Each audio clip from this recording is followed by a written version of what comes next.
കുറേ നാൾക്ക് ശേഷം എനിക്ക് മാഗി കഴിക്കാൻ ഭയങ്കര കൊതിയായി. മാളുവിനോട് പറഞ്ഞപ്പോൾ മാളു പറഞ്ഞു ഓക്കെ എന്നാ ബാ നമുക്ക് മാഗി ഉണ്ടാക്കാമെന്ന്. അങ്ങനെ ഞാനും അമ്മയും മാളുവളിയനും കൂടെ മാഗി ഉണ്ടാക്കാൻ പോവാം. ഞങ്ങളുടെ വീട്ടിലെ അടുക്കള one of the favourite place ആണ് എൻ്റെ. എനിക്ക് തോന്നുന്നു ഞങ്ങൾ ഏറ്റവും കൂടുതൽ സംസാരിക്കുന്നത്, കാര്യങ്ങൾ ഷെയർ ചെയ്യുന്നതൊക്കെ അടുക്കളയിലാണ്. ക്യാമറ പിന്നെ എവിടെ കണ്ടാലും ഞാൻ ഫ്ലെക്സ് ചെയ്യും. ഞാനൊരു ഫിറ്റ്നസ് കോച്ച് ആയതുകൊണ്ട് തന്നെ മാഗി ഞാൻ ഒരിക്കലും പ്രോത്സാഹിപ്പിക്കില്ല. ഇതിപ്പോൾ എനിക്ക് കഴിക്കാൻ ഒരു കൊതി തോന്നിയുകൊണ്ടാണ് അവൾ ഉണ്ടാക്കി തരുന്നത്.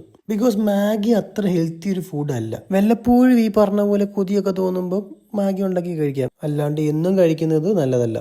അമ്മയും മാളും തമ്മിൽ വല്ലാത്തൊരു ബോണ്ടുണ്ട്. അമ്മയ്ക്ക് ഞാനും കണ്ണനും എങ്ങനെയാണോ അതുപോലെ തന്നെയാണ് മാളും. അങ്ങനെ മാളുവിന്റെ മാഗി റെഡി ആയിട്ടുണ്ട്. മാളു അടിപൊളി കുക്കാണ്. അവൾ എന്തോ ഉണ്ടാക്കിയാലും അമ്മ ആദ്യം ടേസ്റ്റ് ചെയ്യുക. അമ്മയുടെ മുഖത്തെ ചിരിയിലുണ്ട് എല്ലാം. ഇത് ഞങ്ങളുടെ വൺ ഓഫ് ദി ഫേവറേറ്റ് സ്പോട്ടാണ്. ഞങ്ങൾ ഇവിടെ ഇരുന്നാണ് വർത്താനമൊക്കെ പറഞ്ഞ് ഫുഡ് കഴിക്കാറ്. അതൊരു പ്രത്യേക രസമുള്ള പരിപാടിയാണ്. നിങ്ങൾ ഇങ്ങനെ അടുക്കളയുടെ പുറകിലിരുന്ന് ഫുഡ് കഴിക്കാറുണ്ടോ അമ്മയായിട്ടൊക്കെ?